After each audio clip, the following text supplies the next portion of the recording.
Yo, what's going on, guys? It has been a minute since I recorded my last podcast, and a lot has changed for the Blazar Vision Media as a company, but also a lot has changed for the podcast. Yeah, I may have not been as active on the podcast, but I've been active as a business.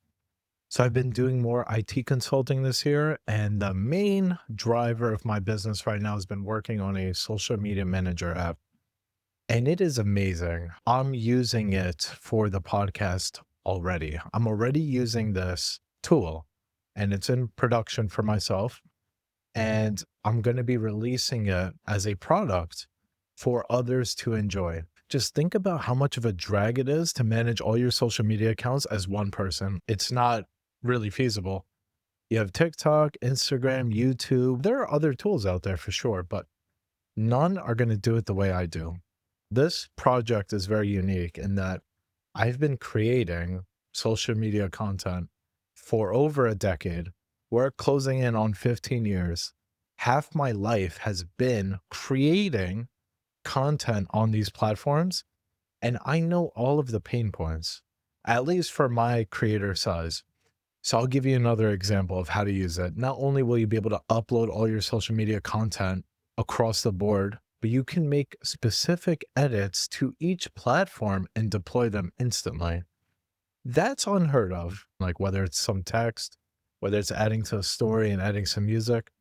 Like, how about getting that to be the same across all platforms? You can do those platform specific edits on the social media manager.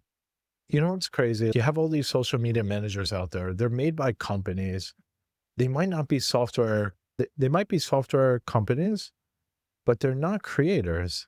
And you can tell this by if you look at their social media, they're not creating. The people that are making the app are not creating. I'm pretty unique in that I'm the one who's been creating for 15 plus years. And I'm also the person creating the app that's designed to help people like me. There's no other instrument involved in me making decisions on what functionality is important. The functionality that's important is for the creator. It's for the creator. It's not some executive that has some bottom line that they need to chase.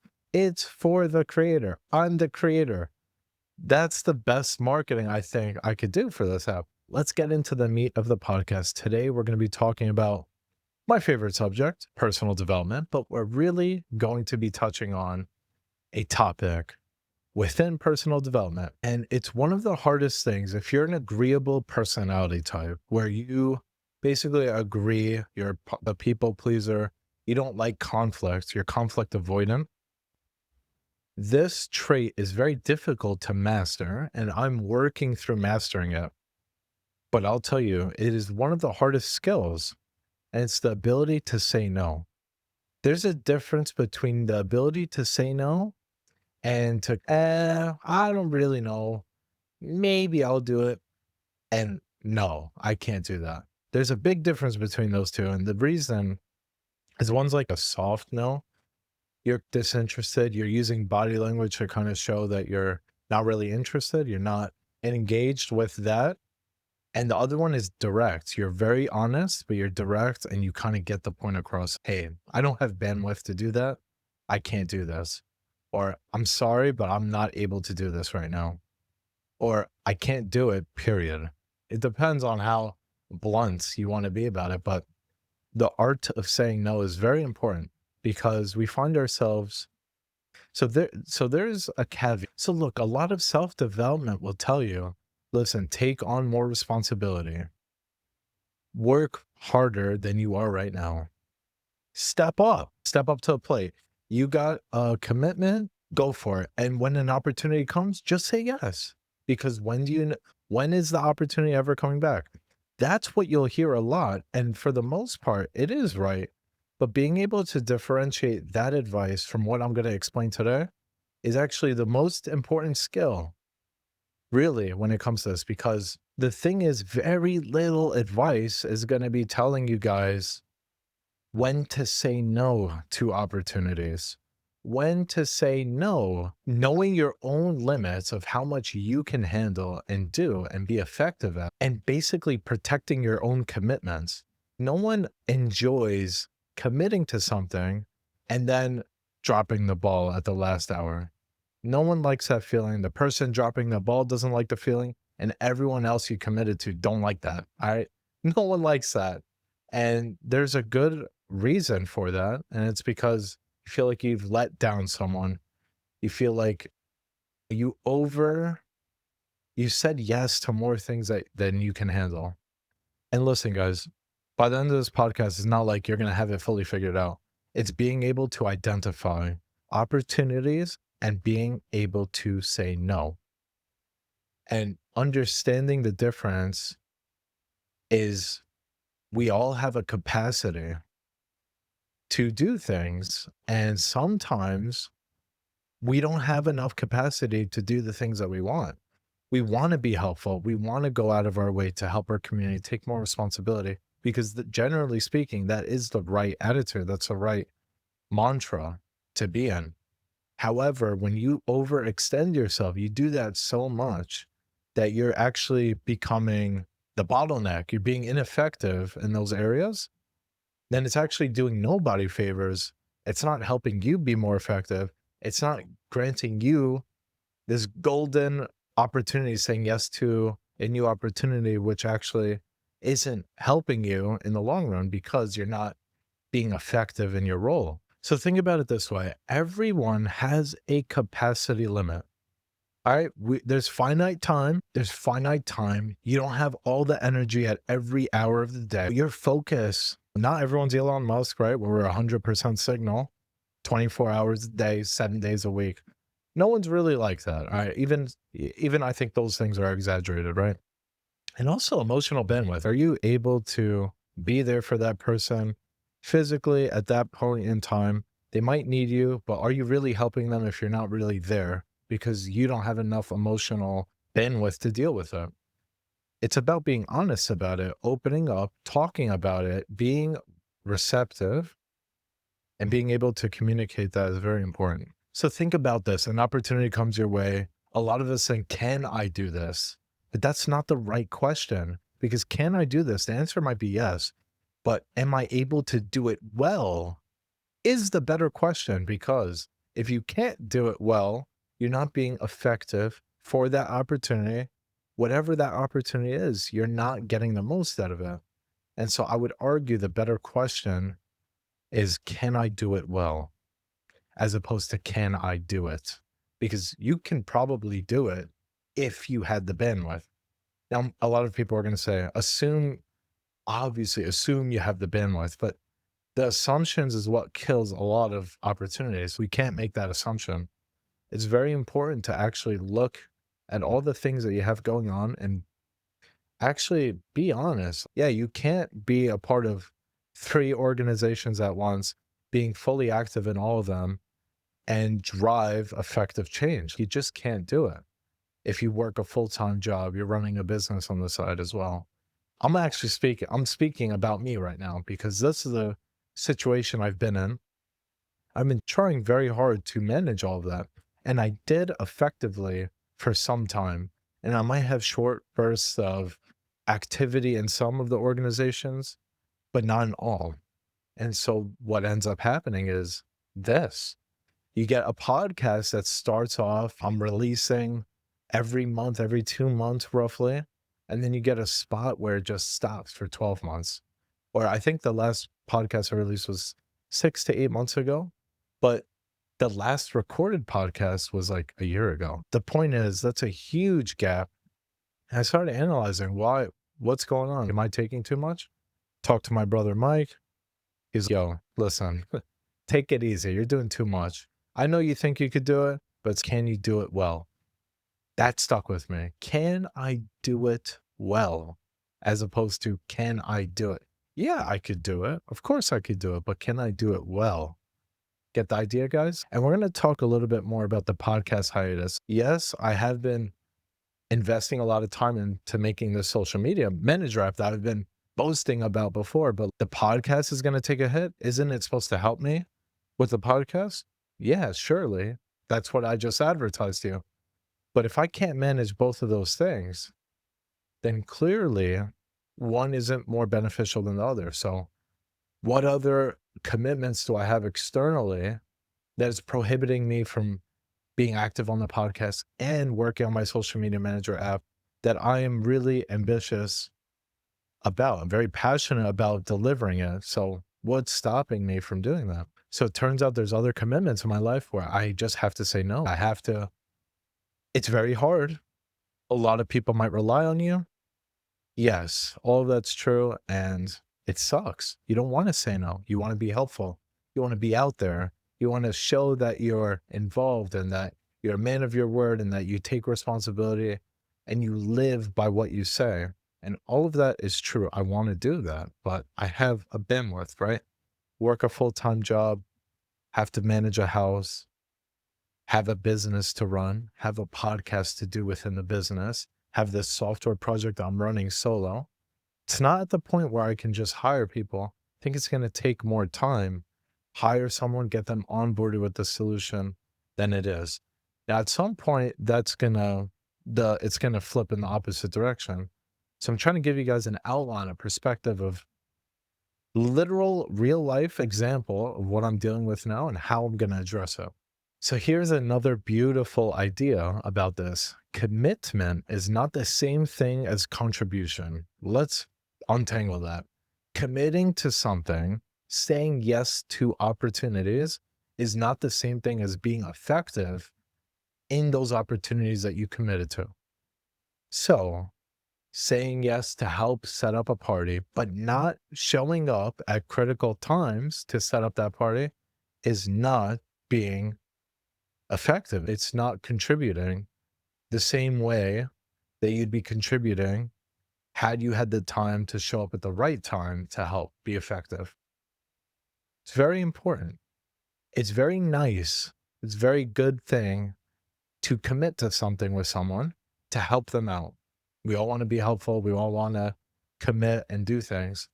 But we also have to realize at the same time, if we're not going to contribute at the appropriate times, it's not being nice. It turns out to be the opposite, which is counterintuitive, which is why probably a lot of relationships fail at some point. It's probably comes down to that at some point, like overcommitting and not delivering.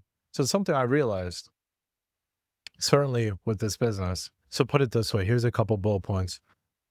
Saying yes to an opportunity isn't the same thing as contributing to that opportunity. Just joining a project, joining a group, joining something isn't contributing by itself. It's just the first step. Making promises isn't producing results. Sounds blunt, but you really have to think about it like, if I'm not contributing in any way, am I really helping the situation? Is this really an opportunity?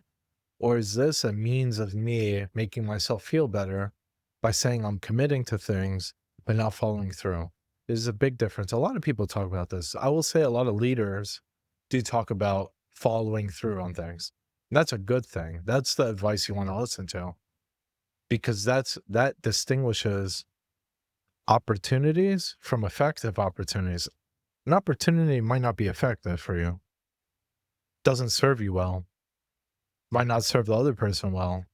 Those are not the ones we want to keep and hold on to and say yes to. So think about this. We talked about this earlier, but if someone asks you, hey, do you want to help me set up a party? And you're like, yeah, I think I could be there. Yeah, well, what time? 6? I do have things at 7, but I could be there at 6. Like, that's a weak yes, right? I think we can all agree that is a weak yes. But one that's saying, hey, can you help set up the party at 6? No, I can't. I have a commitment at 7, and I don't think I'll be useful if I have to drive there and travel back to my other commitment. It's a very different thing. Now, I came up with that off the top, right? Doesn't sound very organic, but you get the idea. So, and think about the other person. When you give that weak yes and you don't commit fully to it, it's going to build a lot of resentment between you and that person that you promised. It's going to build a lot of frustration because they're like, okay, this person said they were going to do this. I expect, why Why would they say yes to something they're not going to follow through on? It creates false expectations like, oh, I expected this person because they said yes to any capacity. That means they're going to be here when I need them. No, not that. That's not how it works, right? So think about it this way. If you said no earlier, people can plan around that. Okay, he said no. Maybe I can ask someone else to help me. So that's okay. I'm trying to give as much of a practical example as I can, but listen, this extends to every choice that you have in life, really. Are you saying yes to something or no? And really, guys, the most hard part about this is being able to stomach saying no to someone. Even though you want to be helpful, you want to be there and help them, you can't be effective and you have to say no so you can help the other person, right? If you were to give that weak yes and you don't commit, you're hurting that person, right? But if you say no, you're also hurting that person in a way, but you have to be able to stomach that because it's actually helping them because you know you won't be effective. They have time to move on to someone else instead of putting all their eggs in one basket with you, right? It doesn't help anybody. It's very difficult to be in that situation and say no, but it's paramount for you to actually have specific boundaries and help each other. I just want to reiterate this point. People will feel guilty for saying no. They're a good person. They're just that type of character. And there's a difference between your capacity and your character. There's a big difference. If I cared enough, I'd do it. Yes, but no, really. The answer is no. Sometimes you do care. You want to help the other person, but you just don't have capacity. You're doing too many other things. You're not going to be able to be there. You're not going to be able to show up. You're in a different place. Those are different things. And I think it sounds more obvious when you say it out loud, but you'd be surprised how many people fall into this trap. I'm right here. Hey, I fell into this trap. Okay, talking about it. So another positive thing to think about this, when you're in that state and you're overwhelmed, you can think of it as feedback. Hey, you actually are doing a lot of things, it turns out, where you really can't do these simple things that you're saying yes to, and you think you have capacity for, but you're doing so much already that you literally don't have capacity for it. And take a step back, really think about that statement, and that should really paint the picture for you. Try to put it out there, right? You are doing a little too much. Maybe it's time to take a step back. Maybe you shouldn't say yes when, you can't, really. And for people that know me, by the way, this is not a shot at anybody, right? Let me just be very clear. Still ask me I like being helpful. Please ask me for help if you need help or if you think I could be helpful to you. I will just be honest. Basically, this is for me to say, hey, I'm going to try to be honest. If I don't have capacity, I won't commit, but I would love to help in any way I can. Do I have you on the phone right now?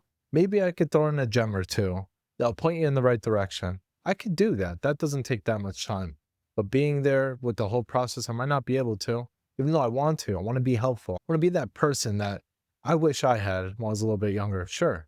Yes. And I had some of those for sure. If I can be that person, I will. But if I can't, it's not the end of the world. Time goes on, right? I might be free later as opposed to not. So the important thing is, guys, is protect your existing commitments. If you committed to something already, try to protect those first and rank order them.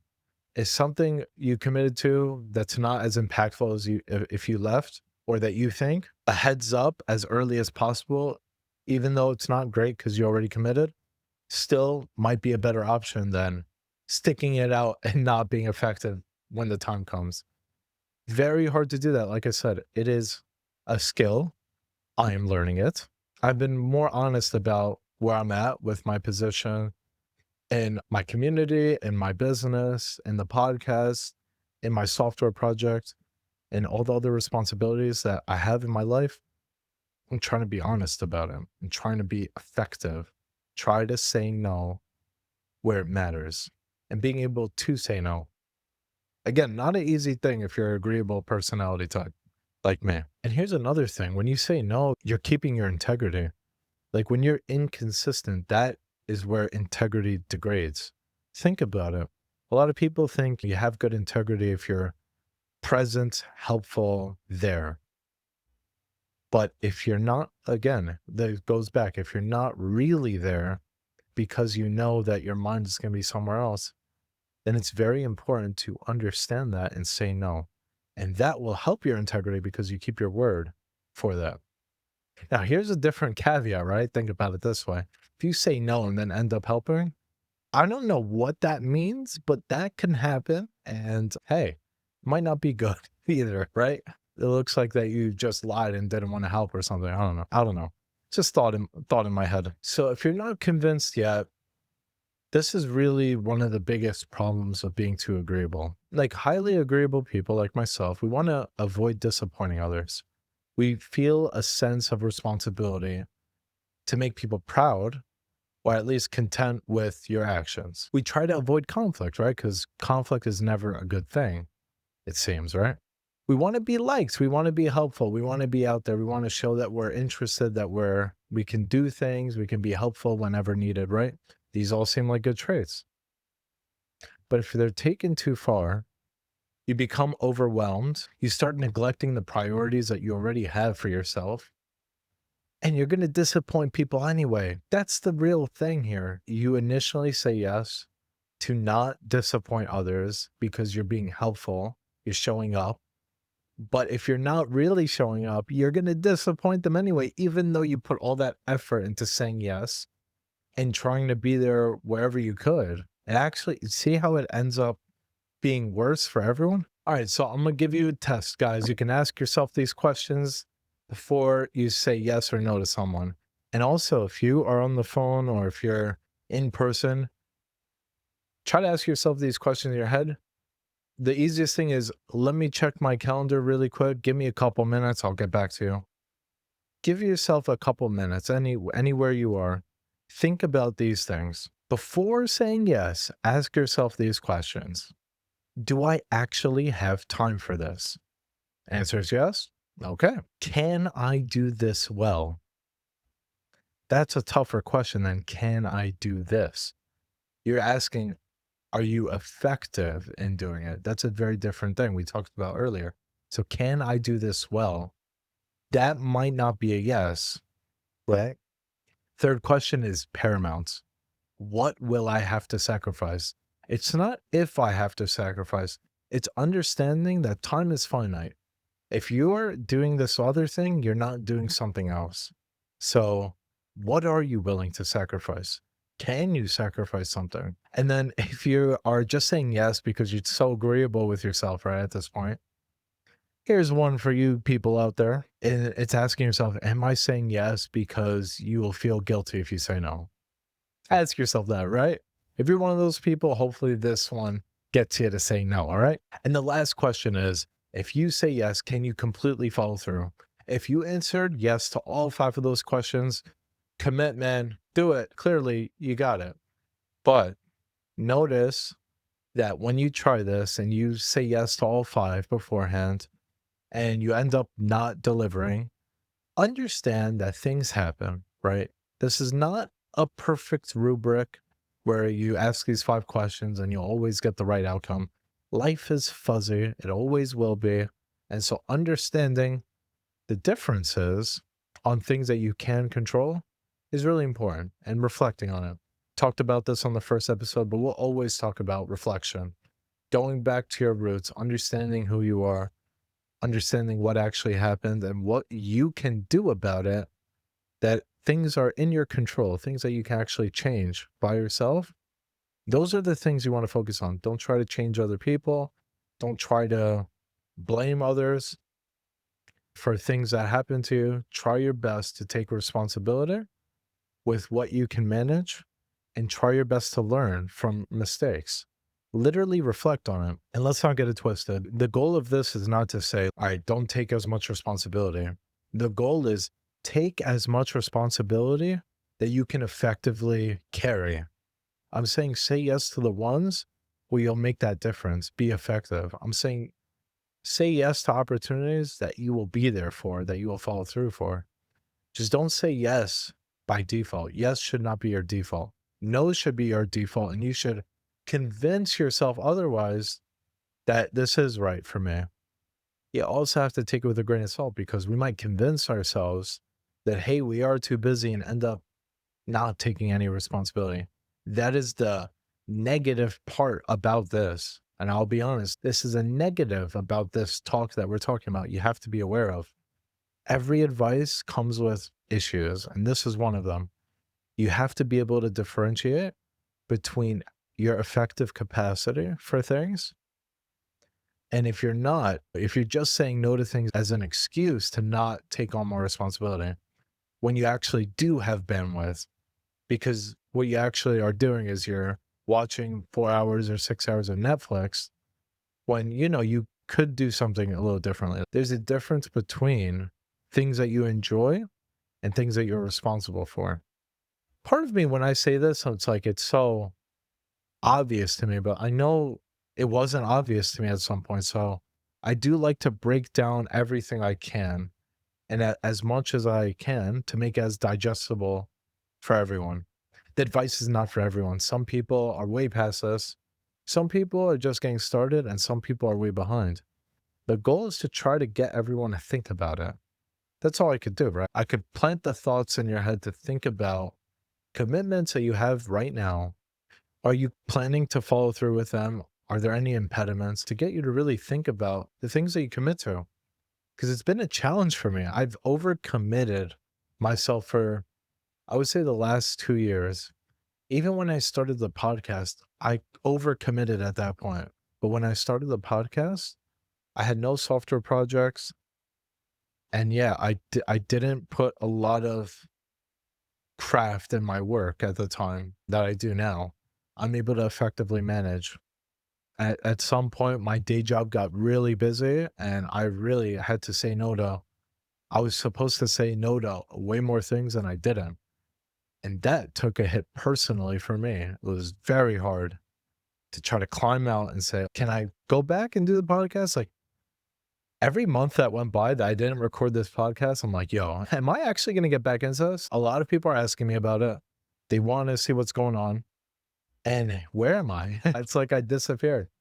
And this is a little trivia for anyone who might not believe me, but I've been the king of overcommitting for most of my life. Like you'll see on YouTube, 'cause I have over 15 years now on YouTube. What is it, 2009, 2010? I have videos on YouTube. And you'll see from those times, there's very clear gaps in when I would upload videos. And those are all hiatuses. I would frame them as it's a hiatus. I'm taking a hiatus. I've used that word so much. I don't even know truly the context for when you take a hiatus. For me, in my head, I use it so much. It's like whenever you take a long break from something, but no, hiatus is not supposed to be that frequent. I'm telling you, almost every couple months, I would have a spur of releasing videos on YouTube. And then I would just stop for a couple months, maybe, 6 months to a year, even maybe a couple of years, depending on the time. And I just come back with an update video. Hey, I'm back. This is what happens. I don't know what happened. I think it's ridiculous. I look back and I laugh. This man was trying to do too much. He was trying to do everything and he couldn't do anything, right? So I'm saying all that, guys. I've been there. I'm there right now in some capacity, trying to get better. I want to share this. This is a self-development podcast. What the hell is a self-development podcast if the host doesn't talk about their own self-development? That's the whole idea. It's a journey, yo. We're trying to get together, talk about this stuff. And if this helped you in any way, let me know in the comments. If it didn't, tell me also, hey, maybe you got better advice. Let's hear it. Thanks for watching, guys. I hope to continue this streak of uploading and doing the podcast, and be tuned. Stay tuned for more, and I'll see you guys soon. Thank you for watching. Peace out now. Oh, hopefully this is post-show. Now that I finished the podcast, it feels so good to finally get it out there. Once I saw, okay, podcast is done. Wow, like I did it. I finally, that's all it took. It just took for me to clear the space around my chair, set up the audio, set up the lighting, the video just again, try to enjoy that process again, have fun with it.